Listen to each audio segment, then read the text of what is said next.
pregunta. Buenas noches, muchas gracias por estar aquí. Tenemos 15 minutos, es muy poco tiempo y yo voy a plantear 3 preguntas. Entonces, si les parece, 2 minutos cada uno. No tengo el reloj de doña Tacañona, pero más o menos hacemos así un cálculo a lo pardal, ¿no? y ajustamos. Si les parece bien, me gustaría comenzar esta jornada de perspectivas de 2025 con una posible fusión con una OPA que se refiere al Banco Bilbao Vizcaya, BBVA, con el Sabadell y que, como ya saben ustedes, lleva 7 meses preparándose y aún todavía no se ha dado esta OPA. ¿Responde esta OPA, esta es la pregunta, a una racionalidad puramente económica que dependa de los banqueros o depende esta OPA del placer o el gusto de algunas consultoras? ¿Si le parece? Vamos a ver, yo no tengo mucha información sobre el tema y evidentemente… No se oye nada. No se oye. No se te oye, Miguel Ángel. Sí, vale. No, decía que lo que a mí más me interesa, ¿no? Y yo creo que puede interesar a la mayoría de la gente, es qué efecto tiene eso en el bienestar de la gente, en los ciudadanos, ¿no? Otra cosa es que cada uno y los bancos hagan sus cuentas y qué les compensa o no les compensa, ¿no? Y yo creo, en principio, por decirlo claramente, que en principio yo lo veo negativo. Evidentemente hay que esperar a ver qué dice la CNMC, lo va a estudiar, lo está estudiando, y ese para mí es el informe decisivo para saber si eso va a mejorar o va a empeorar la situación de competencia. Pero así, a bote pronto y lejanamente, evidentemente, siendo el sector bancario, el sector, yo me he dedicado a escribir sobre esto estos 10 años, más protegido y más intervenido de la economía. No hay otro más, ¿no? O sea, después de todos los liberalizados y tal, realmente el cúmulo de protecciones que tiene es inmenso, garantía de depósitos, etcétera, ¿no? Y un intervencionismo extremo, ¿no? De no dejarles tomar riesgo, ¿no? Que es toda la legislación prudencial. Entonces, es un sector en el que evidentemente ya hay poca competencia, entre otras cosas, porque como no seas banco no puedes dar servicios de pago. Como quieras dar crédito, no tienes asegurado por el Estado. Es decir, que es el sector con menos competencia, digamos. Pero todavía hay una cierta competencia entre lo que puede ser el oligopolio, los que están prestando servicios. Y ahí es donde yo creo que esto en principio empeora por una razón. Y es porque no solo es el sector más intervenido y protegido, sino que en otros países como Estados Unidos, que tiene un tamaño grande, bueno, pues ya JP Morgan es muy importante, pero relativamente no es tan importante como en España, en Francia o en Alemania, porque los mercados bancarios están fragmentados. Entonces, claro, ya tener un mercado donde tenemos 3 firmas que tienen el 60% de ese orden, pues yo creo que no tiene ningún sentido. Desde el punto de vista del beneficio de los ciudadanos. Yo no digo nada que esto pueda ser útil para inversores o para lo que sea. Es un poco incómodo quitarle, porque su palabra siempre docta, pero es que es la única manera de que nos podamos entender. Es verdad, falta el análisis todavía de la autoridad de competencia que dice precisamente que esto puede perjudicar a las empresas y a los autónomos. No sé, Lorenzo, ¿qué tal tu megafonía? Sí, bueno, lo que tenemos es que el sistema bancario español es uno de los sistemas bancarios más concentrados de la Unión Europea. Tenemos 3 veces la concentración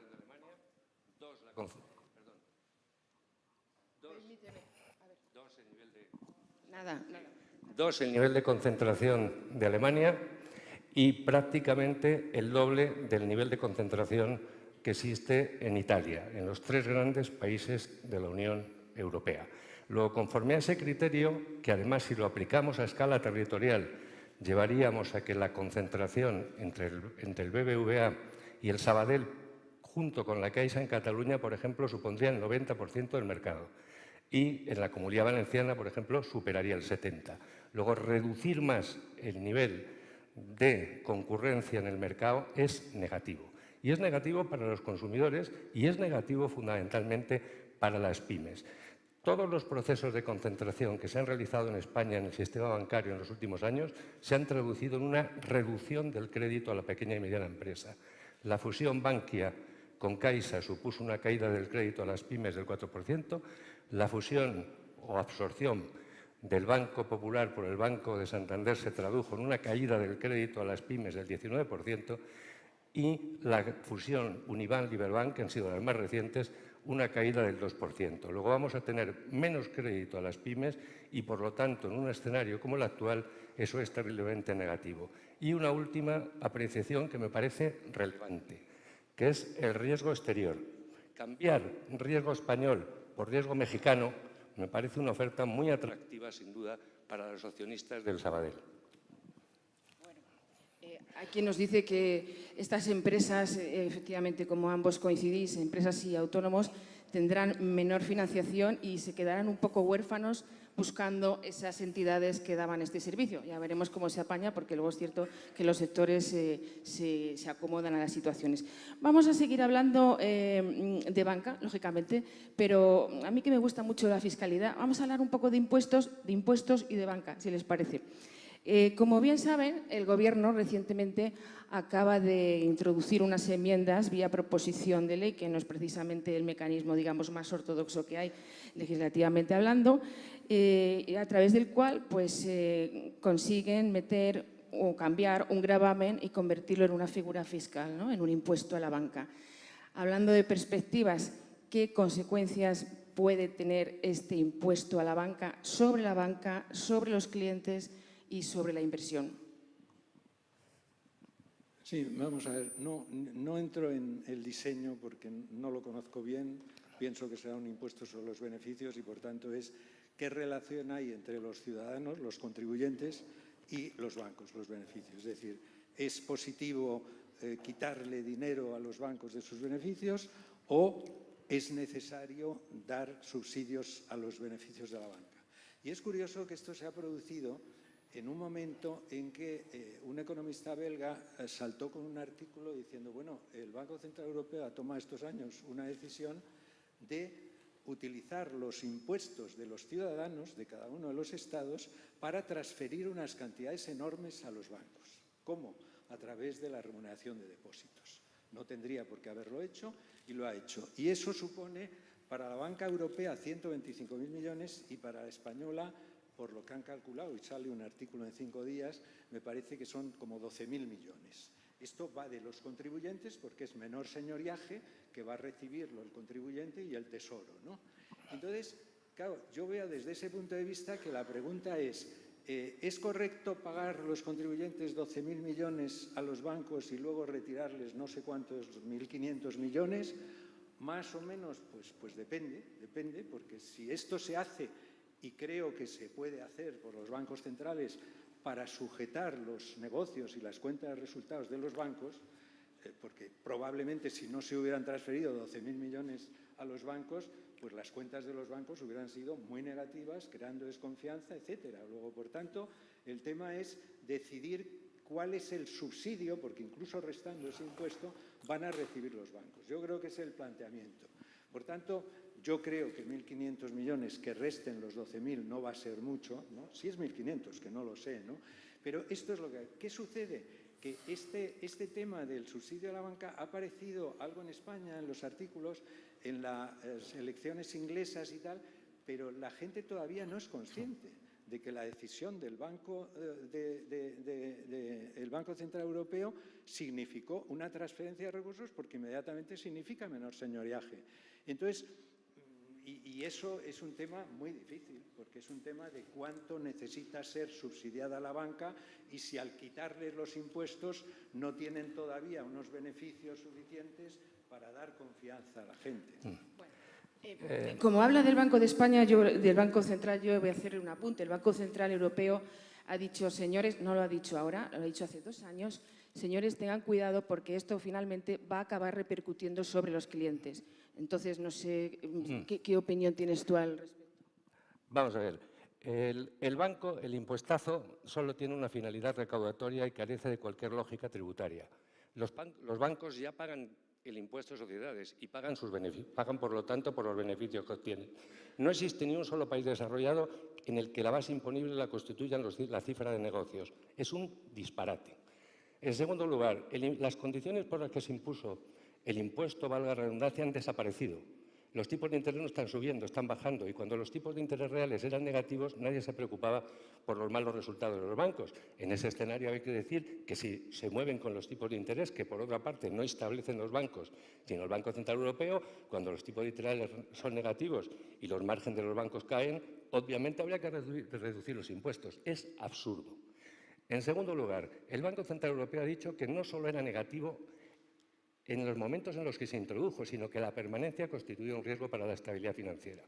El FMI se ha mostrado también en contra, la Unión Europea también, y el Gobierno español no ha aplicado ninguna de esas recomendaciones que decían que el impuesto tendría que ser temporal. ¿Qué efectos tiene? Tiene unos efectos clarísimos. El aumento de los impuestos lo que va a hacer, entre otras cosas, es disminuir la oferta de crédito, encarecerlo, con lo cual deteriora la posición financiera de las familias y las empresas y, en segundo lugar, aumenta el riesgo bancario al ser más caros los impuestos. En segundo lugar, al no descontarse las provisiones y tampoco, obviamente, los gastos de explotación, porque sería aplicar el impuesto, que es lo correcto, sobre los beneficios, se priva a los bancos de generar el capital social y la base fundamental ante un potencial shock negativo. Luego, el impuesto solo tiene una finalidad recaudatoria y voraz, que se inserta dentro de la política fiscal aplicada a este Gobierno, que dispara todo lo que se mueve sin tener en cuenta las consecuencias económicas y sociales de sus medidas fiscales. Bueno, y quién me apuntó que aquí también afectaría a la productividad, que por cierto no somos líder de la Champions nosotros en productividad, pero dirán, ¿la productividad de los bancos? Bueno, la competencia de los bancos, ¿no? Ya vamos a ir terminando y yo tengo aquí un pequeño capricho que no me puedo resistir a cerrar esta mesa con un tema que podría parecer a lo mejor un tsunami, pero les aseguro que no lo es de extraordinaria relevancia y no es otro que la independencia del Banco de España y de los órganos como el Banco Central Europeo. Como bien saben, recientemente ha habido un ministro, todos conocemos su nombre, que llamó a una consejera del Banco de España pues para decirle que dejara su silla para que la ocupara otra persona. No sabemos si esa persona era del PNV, de RC o era el marido de Teresa Rivera, eso no lo sabemos, pero lo que sí sabemos, y yo les doy fe porque conozco a la persona, es que le invitó a que dejara su plaza. Y bueno, pues tenemos un nuevo gobernador, el señor José Luis Escrivá, que en su discurso de ceremonia de investidura, iba a decir, de toma de posesión, pues nos habló de la independencia y de la independencia que necesita este órgano. Y hace 2 días, Pablo Hernández de Cos, que le han dado un premio a la COE, también ha hablado de independencia legal, presupuestaria y económica. ¿Qué piensan de estas injerencias? ¿Esto es bueno para España? Vamos a ver, el tema de la independencia o autonomía, porque no es totalmente independencia, de un gobernador del Banco Central es un tema muy importante. Y es un tema que se relanza sobre todo cuando la gran inflación, ¿para qué? Para evitar que los gobiernos presionen, porque los gobiernos siempre quieren aumentar la inversión. Entonces está muy relacionado con la política monetaria. Yo vengo a decir, porque independientemente de lo que se piense, el gobernador del Banco de España, como el de Francia, como el de Alemania, tiene una voz en un consejo de 17. Es decir, que la política monetaria que puede venir del gobernador del Banco de España es muy pequeña, ¿no? Antes de entrar en el BCE, el gobernador del Banco de España, y ya en la ley de autonomía que se hizo, se habla de la autonomía y de la importancia de separar del gobierno, y para eso lo importante es tener 6 años o los años de nombramiento sin que el gobierno pueda cesarle en absoluto, ¿no? Eso está muy fuerte absolutamente en nuestra legislación, porque es que aunque cambiaran la Constitución en España para cambiar al gobernador del Banco de España, como está en la ley esta constitucional o como se llame de Europa, no se puede, o sea, es imposible. El resto de los cargos son cesables. Por tanto, el que sea gobernador del Banco de España no tiene por qué temer ninguna presión del gobierno, porque no puede hacerlo el gobierno. Y ese es el tema importante, ¿no? Porque en el resto, yo he visto por las cosas que se escriben y tal, ¿no?